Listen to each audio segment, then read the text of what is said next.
1936 in Carmarthenshire, Wales. She told my brother on his third strike she would make him pay. I knew in my heart that he would make that strike, but I didn't try to stop him.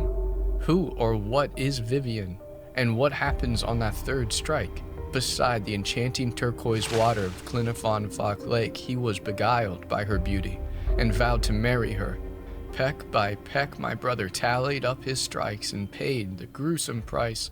1 strike, 2 strikes, 3 strikes.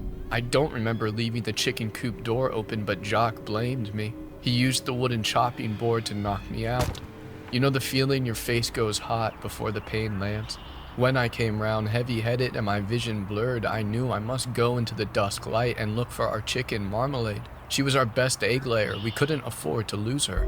The surrounding hills led to the lake, a vision of beauty beneath the mounds of green. And I stared down at the turquoise water, hoping that it had not claimed Marmalade. As I watched on, I saw someone standing next to the rocks by the water. Jock.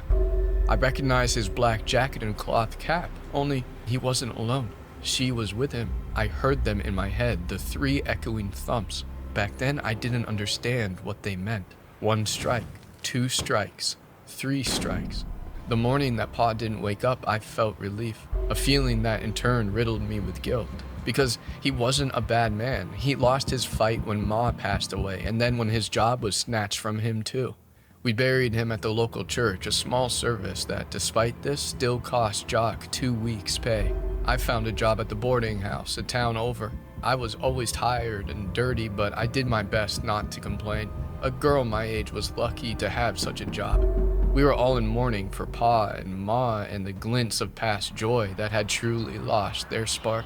And the winters seemed to grow colder, and living conditions were harsher. Our small stone house was more draught and damp than a sanctuary. The wind whistled through the gaps, and even in the warmer months it seemed impossible not to shiver. I saw the darkness in Jock's eyes and the resentment. I was certain that he hated me, a hate that multiplied when he berated me for accidentally breaking one of the eggs I collected from our chicken coop. But each time that he hit me, he immediately left the room and could not meet my eye until the imprint on my face had faded. He was not a bad man, not fully. He had goodness in him, but like Pa, the test of time had chipped away at him until only that harsh exterior was left. I worried that it would never soften, but I wanted to believe that he changed when he met her by the lake. She stood next to Jock, her slender frame adorned with a silk green dress that blew in the wind, its color a match for her surroundings. Her skin was as pale as ice water, and her hair was golden brown. I saw how smitten Jack was with her. He couldn't stop looking at her, and for the first time in a long time, he looked content. I heard clucking behind me, and I turned to see my speckled orangey-brown chicken strutting, pecking at the dirt. I pulled grains from my cardigan pocket and sprinkled them in front of me, gently coaxing her toward me. Before I could lunge for her, a wooziness came over me, becoming a kaleidoscope of mismatched colors. As my surroundings unblurred, I heard voices, ones that changed into faces. Standing above me with a gaze full of remorse was Jock, and next to him the lady in the green dress, her eyes sparkling a wondrous shade of turquoise. She held Marmalade under one arm, the usually wayward chicken in a state of calmness in her hold. "Lowry, this is Vivian, my fiancée," Jock said with a softened smile. He had never mentioned her before, but I didn't question this. I knew something seemed peculiar about her, but my doubts seemed lost in a haze of her enchantment and his happiness. Vivian knelt in front of me and held her hand out to my head where blood matted my fair hair from Jock's active temper. Looking at Jock, she said, "I will not tolerate such violent actions toward either of us. On the third strike, I will leave, and you will never be able to cause such harm again. Do you understand?" He nodded, his being full of regret.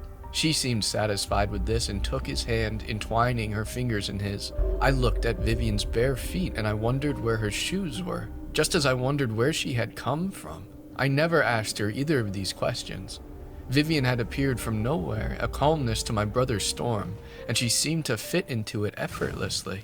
With Vivian now in our lives, our small home seemed warmer. The chickens lay almost double the amount of eggs they once had, which meant I could sell the spares to the boarding house.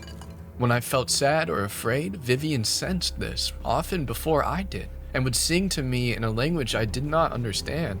Her voice alone seemed to soothe me, and it also soothed my brother. The hatred in his eyes seemed to fade, and for once, he seemed to seek out happiness and solace. They wed later that year, and then their children, Bertha and Ada, followed soon after. Through the joy of new life came the perils.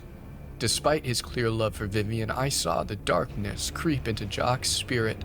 His work grew more grueling, and he would often come home smudged in coal, his hands calloused and bloody, his mood ill-tempered. Now and then I would hear the 3 echoing thuds sound in my head. 1 strike, 2 strikes, 3 strikes. As the children cried through the night and the winter seemed to never end, Jack failed to see the beauty in the life he had. One night he came into the kitchen to find me warming by the fire and hit me for daring to waste firewood. 1 strike. That night I lay in bed cuddling Bertha and shivering through my pain.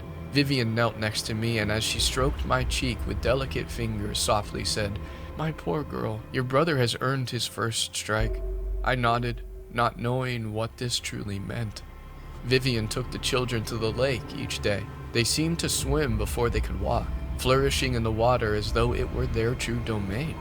I went with them sometimes and watched from the grassy edge. There were times when they would disappear from sight only to reappear much later, their hair knotted with damp.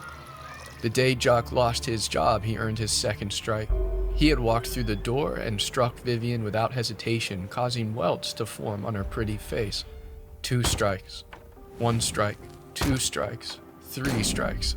The next day he took his last pay packet and went to the pub, where he drank himself into a fit of rage. I was tending to the chickens when I saw him staggering toward the house. I ran inside to warn Vivian, and with an air of calm, she told me to mind the children and stay inside the house, making me promise that I would not leave, no matter what I heard, until she told me to. A promise I kept but will forever regret. I peeked through the door and I watched her wait for him. He struck her so hard she fell to the ground, her turquoise-colored dress swirling around her. I closed the door and tried distracting the children with Vivian's song. As I struggled with the words, they sang along with me, pronouncing the unknown language with ease. 1 strike, 2 strikes, 3 strikes. That was his 3rd strike. A man's scream echoed through the stone gaps. I hugged the children close to me and I sang along with them as best as I could. We sang until we could sing no more, and then we stopped, and outside we heard only silence. Even the wind was still. Some time later, Vivian returned to the house. Blood covered her dress and glistened in her golden brown hair. She kicked off her shoes and took the children's hands in hers as she said to me, "Love binds us all, but I'm bound to my word.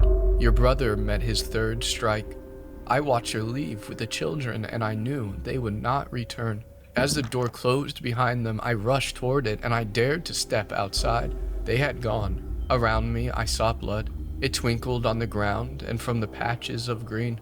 I stepped forward to make sense of it, and I slipped on the blood, falling next to a severed leg, black fabric and coal marks smudged to it, the mangled foot bare.